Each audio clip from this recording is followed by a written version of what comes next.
What's up, everybody? Welcome back to my channel. It's your girl Liz, back with another reaction video. We're gonna review Slapped Ham's haunted Airbnbs you can stay in right now. Now let's get into it. How you doing? I'm Callan and this is Slapped Ham. Today we're looking at some allegedly haunted Airbnbs. So hit that subscribe button and get ready for more creepy content, just like this.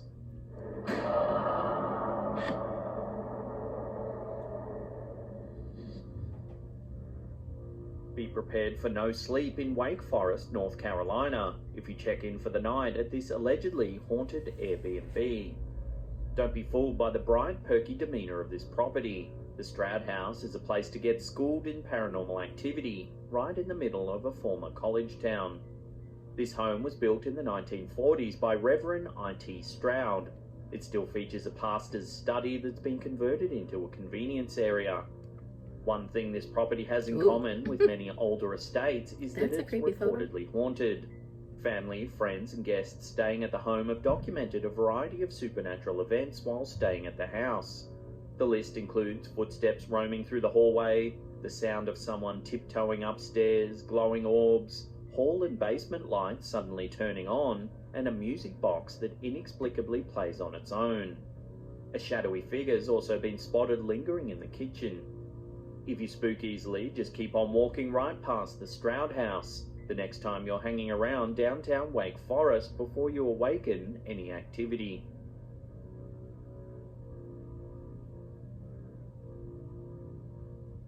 The man that you might see lurking about inside the chamber won't be a bellhop or concierge. The raven-hair man has long tresses hidden under a cap. He's been known to suddenly appear over the shoulders of guests. He's a ghost at this haunted Airbnb. The temperature in this inviting apartment is also known to drop. It will send a shiver down your spine whenever he shows up. Just hope you don't see him as you're relaxing in the flat's grand clawfoot tub.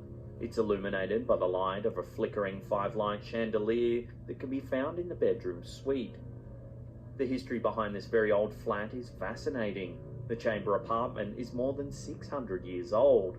It can be hard to tell exactly which spirits are lingering in a city that's been the site of so much bloodshed dating back to Roman times.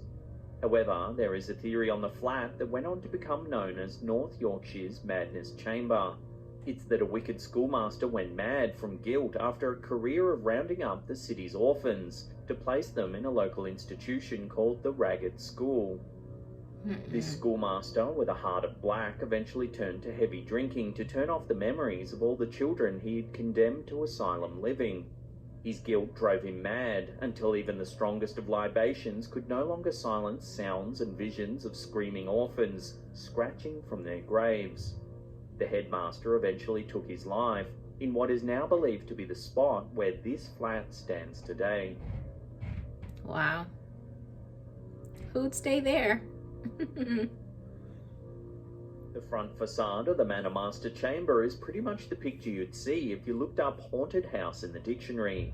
This is a mysterious, quirky home full of Victorian wallpaper, spiraling staircases and strange nooks. The owner of this rare haunted Airbnb has some confirmation regarding the spooky happenings taking place. Sean Doyle, the current owner of the manor, couldn't have known the significance when he randomly picked up an old barrette from the floor inside his home more than a decade ago.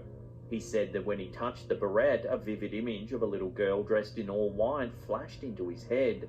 He thought it odd, but he let the feeling pass. The incident came rushing back to him a year later, when he received a strange phone call. It was the relatives of the family who had built the manor all the way back in 1883, calling to make contact. Doyle felt compelled to ask if a girl had ever died in the home. To his surprise, the family was able to confirm that a young girl named Rosalia Finn had passed away from typhoid fever in the home back in 1908.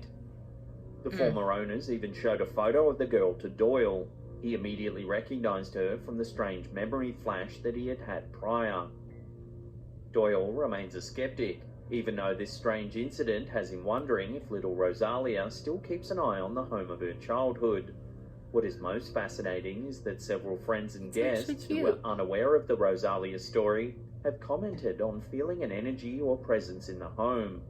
In fact, there's one particular closet in the home that appears to be a hotspot for sensations among guests. It does make one wonder if the closet is the perfect hide-and-seek spot for little Rosalia. Probably. It takes a lot to be considered one of the best haunted houses in one of the most haunted cities in the US. New Orleans is notoriously a city of spirits.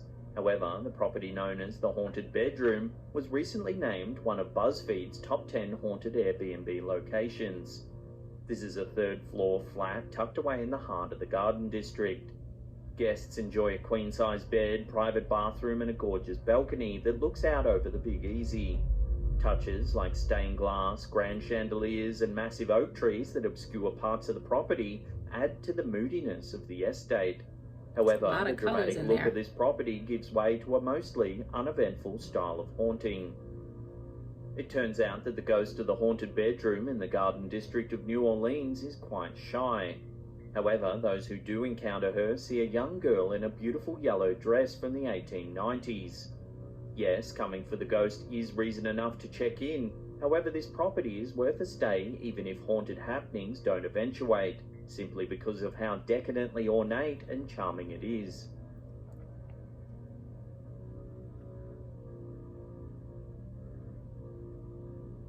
Perched on Lake Maggiore in Italy, Castello del Pozzo boasts a fitness center, wine bar, conference center, private art collections, and luxurious suites.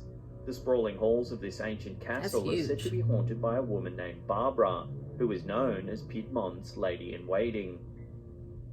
The daughter of Lord Pozzo, Barbara, supposedly decided to run away to elope with a man who was not an approved suitor. Upon discovering this forbidden marriage, Pozzo had beautiful young Barbara locked away in a tower within the castle. It was there that Barbara eventually died without ever being reunited with her husband. Oh, that's sad. Guests who stay in the castle report hearing someone shuffling through its gilded, echoing halls each night. Many report disruptive sighs and laments coming from the castle's tower.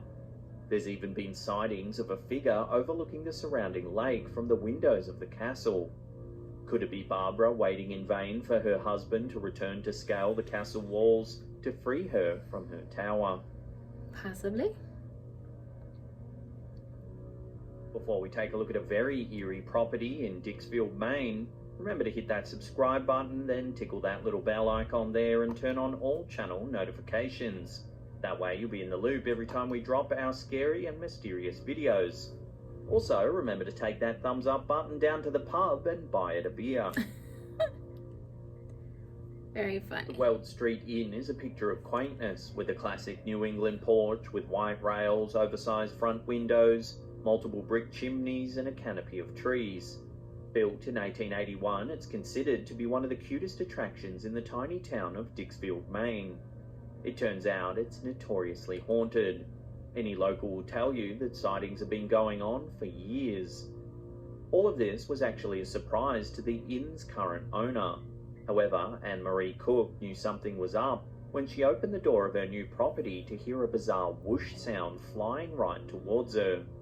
The locals soon informed her that she had just purchased a very haunted house. There are many theories about the fates that befell the Marsh family who once occupied the home. First, there was a daughter named Chestina who was a certified black widow. She had lost 2 husbands in a short span of time. Several of the Marsh's 5 daughters were said to have birthed children out of wedlock. They were hidden away in a secret room within the barn on the property. One child supposedly died after being mysteriously pushed from the barn window. Another supposedly drowned in a pond on the property that has since been covered up. Many of Anne-Marie Cook's theories about what took place have been pieced together by conversations she's had with locals. Of course, the biggest proof of all that something unsavory has happened at the inn is all the mysterious activity that guests continually report. Guests of this haunted Airbnb constantly hear strange noises, they see objects moving, and feel the presence of someone hovering near them. Could the Marsh family be still lingering on the property all these years later? We dare you to stay there and find out.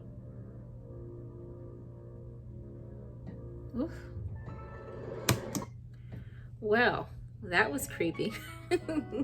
So have any of you guys stayed at a haunted Airbnb? I haven't, but I know I'd like to someday. Anyway, get down in the comments and let me know what you thought about this video. Which one was the scariest one for you? I know it wasn't like jump scare, but the stories behind these locations are creepy enough. Anyway, don't forget to like this video and subscribe to the channel if you have not done so already. We're going to continue doing these spooky stories, spooky videos. Let me know if you have any suggestions of videos you'd like to see, any stories you'd like to hear from me. I appreciate you guys, and I will catch y'all at the next